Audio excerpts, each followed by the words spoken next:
Bill Gates has already said that we'll probably have a pandemic every 10 years. So to be a resilient city, you need to have a dashboard. And in the dashboard, it needs to, first of all, be connected to lots of different data points that can be analyzed to predict where the pandemic may pop up next.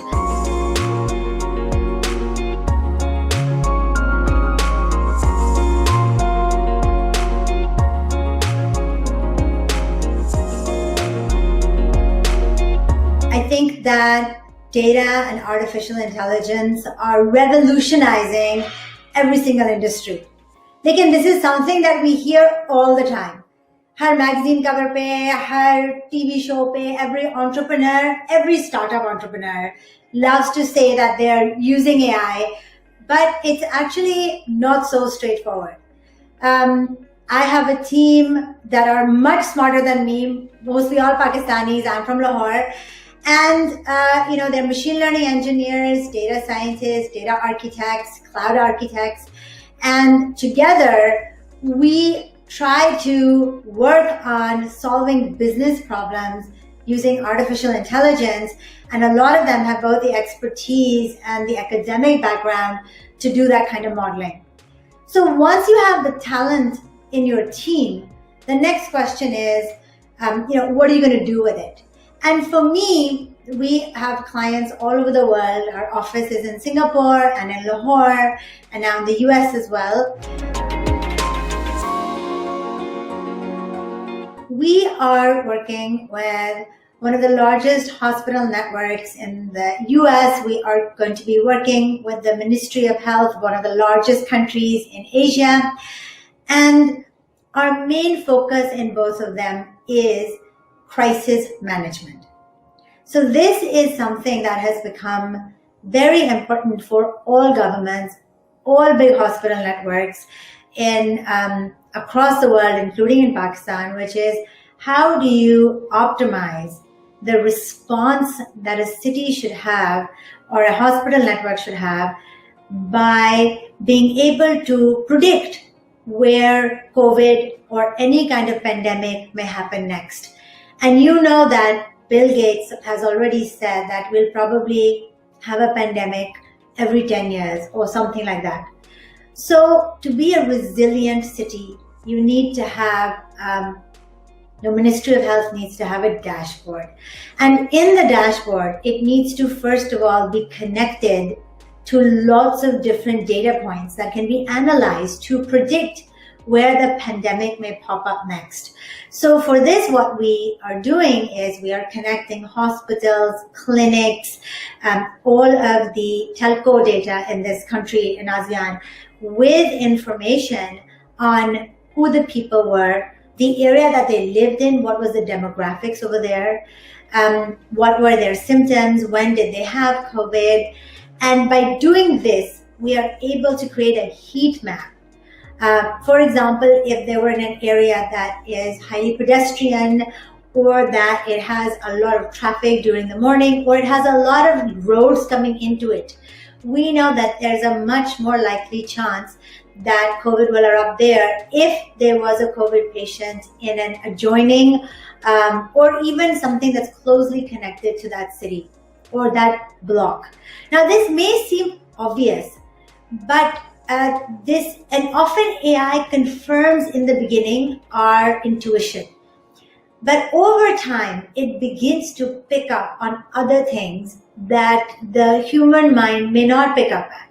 For example, it may pick up on certain kinds of elements such as how many people go to a pharmacy to get certain medication, which actually is an underlying indicator for something else, such as their lung health or how many smokers they are. There may be, again, some of these connections that are made through various data points that can't be made otherwise unless you bring the data together and actually apply machine learning to it. So if you look at the AI life cycle, इसमें सबसे पहली चीज जो हम करते हैं, that is gathering the data.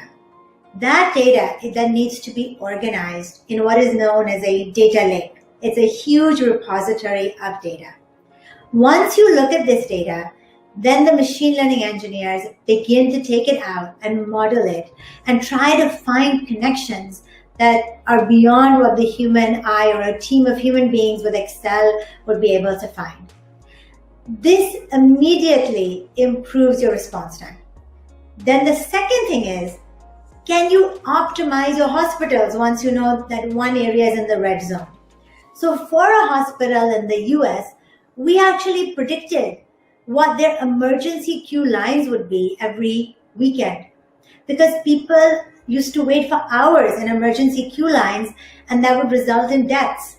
So actually looking at all the previous transactional, historical, clinical data, and looking at variables such as weather, payday, etc., you can actually predict quite well the kinds of ailments that come at different times of the year. And by doing this, we were able to improve their forecast by 20%. And as a result, they knew when to put more cardiologists in, radiologists, more nurses, more certain types of pediatric specialists, all because we were predicting the kinds of people would come in, and the emergency queue line was shorter and shorter.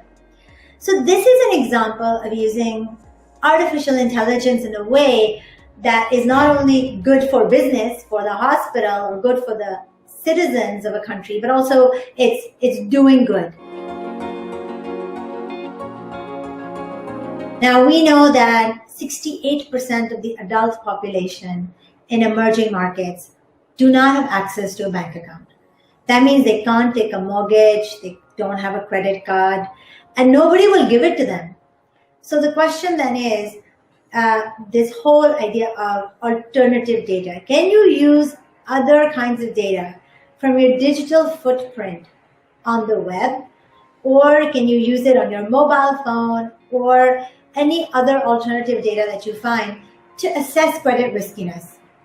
I saw on one of the microfinance telco banks, there was a woman, and she's from Karachi, and she wanted to open a beauty salon.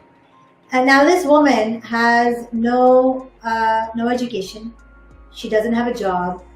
She doesn't have a degree, but she wants to open a beauty salon in one of the largest mega cities in the world, where we know beauty and cosmetics are on a accelerating rise. Would you give her a loan? I think that part of the issue is that people would not give her a loan. A traditional bank would not give her a loan. But if she had an e-wallet, you would actually be able to tell if she pays her bills on time, or what kind of apps she has installed. What is she browsing? Is she on the phone the whole day watching YouTube? Or is she working maybe? Or is she studying for an accounting degree or looking at beauty tutorials? Is she making roaming calls outside internationally or internally? You could even give people a small form, a psychometric form, and you can get information not only by what they put in the form, but how fast they type. And also whether they type in small caps or large caps or a mix of the two. Believe it or not, studies have shown that all of these have some correlation with your credit risk profile. And we are doing something similar as well. We are looking right now at a fintech product for Pakistan, which would be looking at giving nano loans at various points in their customer journey. Why is this important to me? It's not because I want to encourage everybody to just recklessly take loans. It's because in our country, there's a disadvantage when you don't have access to a bank, or you don't have connections, or you don't have a job. And most people say, okay, this is corruption, so this is bad. But for me, what artificial intelligence through automation, such as using alternative data to quickly assess credit and give it to you, what it does is it frees up somebody's mind. So I was hearing Guy Kawasaki right now. In order to be an entrepreneur or to be an innovative thinker, you need to not be drowned by the bureaucracy of the world and of the government. And I think that is something we need to value, from the poorest to the oldest to the youngest person. which is, do we value their time? And how can AI free up their minds from the bureaucratic nightmares of operations, banks, governments, hospitals, doctors that they're engaging with, so that they can be understood better, their needs can be understood better, and one can respond faster to them and give them access to capital in time that does not take them so much time to actually get to the point where they can reach their full potential.